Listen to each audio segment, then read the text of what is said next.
Man, this book does not stop moving.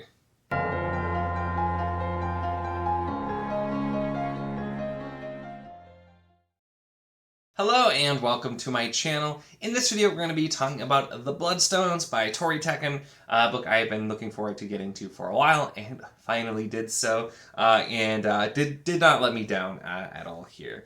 So this was sent to me as a review copy by Tori. I'd already planned on reading it, so it just kind of was like a double bonus. I always like it when that happens. A book's already on my TBR and the author's like, hey, do you want to read this? It's like, of course I do. Yes, let's go. So I was so excited for this one, and I wanted to try Tori stuff, and this one is more so in the genre that I like with, epic fantasy, fitting in well. And so I was really interested. I had talked to Tori a bit prior about just some of the stuff about the book, so I actually knew a little bit more about this in like broad strokes than I often do going in.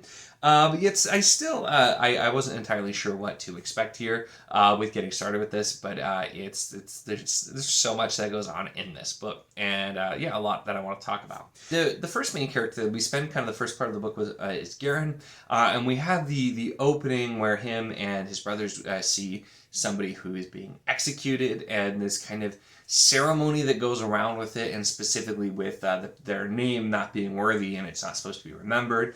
And that kind of inciting incident, I think, pulled me in very quickly because it was a strong immediate statement, but it also allowed a lot of world building to fit in here as well, which is something I'll certainly be talking about the way that that's done.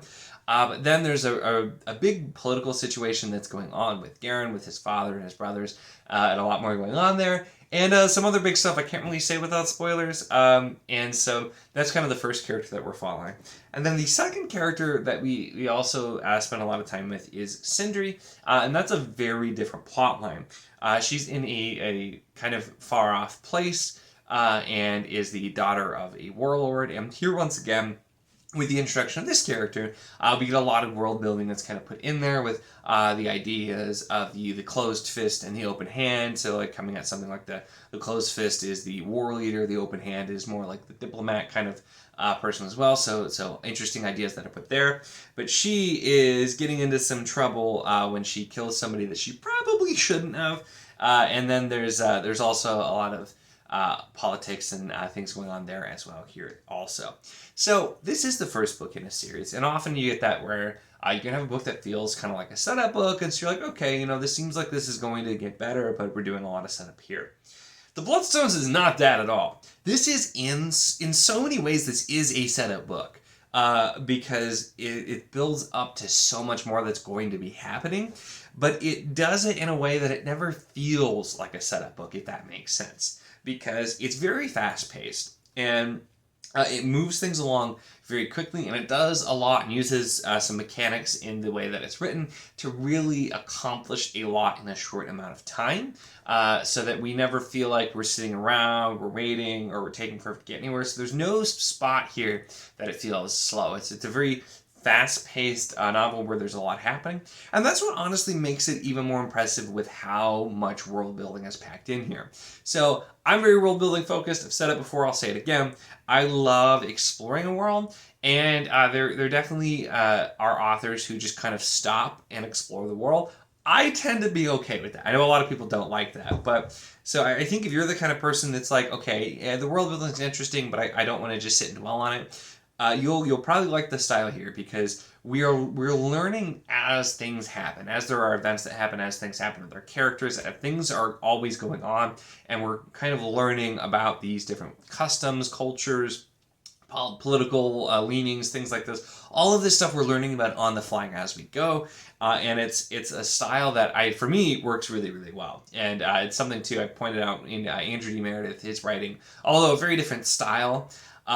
He tends to do that a lot on the go. You're just kind of like, you're immersed in the world and you're just finding things out. And there's some similar things here where there's so much world building here in this world with all of the different elements, like I said, and you get a lot of it early on, and it's not like it's just there for set dressing either.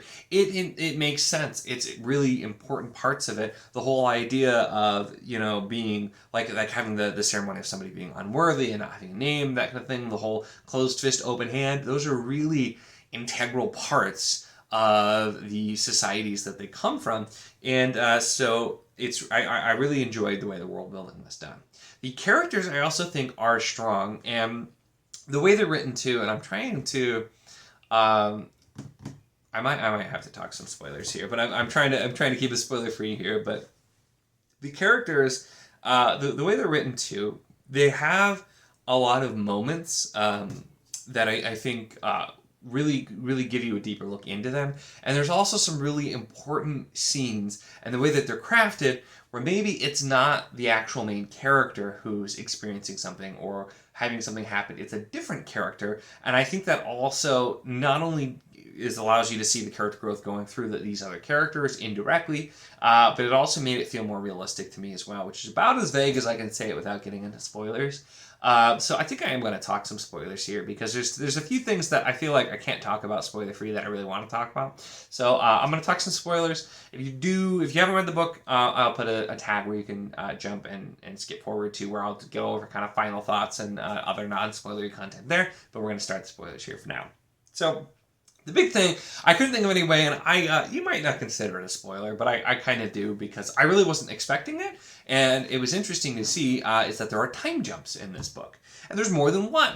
When the first one happened, I was like, oh, I really wasn't expecting that, and then the second one, I really wasn't expecting either, but I think they worked really effectively, and that's why I wanted to talk about them, because time jumps can be hit or miss for people, and I completely understand that, but I feel like in this particular book, it's one of the things that allows it to act as a setup book while not feeling like a setup book, because we have some really important events happen, and then we time jump, and then we're looking at other characters, and we actually one of the main characters we only see after the first time jump here, but it also allows a lot to be set up, specifically with the character of Garen, where after he's kidnapped and he's going to be trained to be a Bruhai, I got to that part and I'm like, oh no, are we going to just spend like the rest of the book here doing this? And no, we're not at all. And I'm like, this is fantastic, because and some people I know would enjoy that setting more, but I feel like it was set up really, really well, and then we skip forward, we kind of see where they are. At that point, we see things that have changed a bit. The characters have changed, not just Garen, but the others as well. And then we jump forward again, and we once again see how it changes. And the big moment specifically with Garen that I loved that didn't happen with him is because the whole thing you're expecting, where like they finally kind of have some freedom, and you expect the main character to be like, now I can finally escape, and then have to like face off against the other people. But no, it's not Garen, it's not the main character, it's a different character, and they're the ones having that, and then Garen's the one who has to stop him. And I feel like that was such a great character moment. It made perfect sense to me. Whereas I think having Garen do that would have made less sense, because of how he's been set up, and the way he is, where he's constantly listening to authority, comes from the way he was treated by his father. And so I feel like having that same moment, the moment you expect, but not with the main character, I think worked really, really well as well. And I also like the fact that we've seen with the magic a bit, has been tease more for other characters as well. So there's a lot going on here. And there's just the way that the book ends too, is there's so much more to happen as well, also with Sindri, because we have a ton of action over on that side, and it seems like she might have some of the magic too. And then the new alliance with the queen, and where like they might be wanting to war against each other, these places. So much set up here, and I think those time jumps worked really, really well with also allowing us to move past the parts where maybe not a lot's happening, like Sindri's banished, and so we don't spend a ton of time seeing that she's banished. We can move forward, and so I think it's a really bold choice to have done that, but for me at least, I think it worked really, really well, and it allowed for some great moments there as well. So that's all I'll say, so I don't keep droning on, but that's the thing I feel like I really, really wanted to say. So we'll move on to some final thoughts. And going back to, so this is very fast-paced. I found myself of late, mostly when I was reading younger reading things, which this doesn't really fall into, but where I was finding things, I'm like, man, this book could be so much better if you just cut out like 100 pages. This is a book where I'm like, man, I would have liked an extra 100 pages. And now, when I say that, I'm not saying it's too fast, but I'm the kind of person that I do like to stop, explore things, really work on the world building a lot. I like the kind of thing. So I would have been 100% fine if we just added 100 pages to this. Not adding like a ton more happening, just extra 100 pages of just stuff in the world. Just because of me personally. Although I do mean it very much as a compliment that it moves very quickly and still manages to accomplish a lot of world building, still manages to accomplish a lot of character growth, and the character arcs as well. So really, really a great job with having a book that never feels like it's dragging, but also is still fitting in those things that I like. Because I have read books where it feels like we're just going at breakneck speed, we're not really building anything, the characters aren't doing anything, we're just going. And that's not this. This is very carefully balanced with the characters, the plot, and the world building, so that we're still moving and we're still getting where we need to go, but we're also making sure that everything is balanced so that it never really feels like it's rushed or that we're not knowing enough. And so I really, really enjoyed this book, and I'm very excited to see where this one is going to go. So overall, though, those are really my thoughts on The Bloodstones by Tori Tecken. Definitely recommend checking this one out if that sounded interesting to you with anything that I was talking about there. You can also check out Tori's channel on YouTube as well. Tori Talks here on YouTube also. And yeah, I'm excited to find out more. So if you've read this, let me know in the comments your thoughts. If you agree, disagree with anything that I said, I would love to chat more on this book, of course. And then make sure to give the video a like if you enjoyed it. Check the link in the description, as always, for the Wizard of the Enclave Discord. If you want to chat books, whether this book, other books, really anything at all, it's a lot of fun and we'd love to have you. And of course, if you enjoy my content, make sure to subscribe.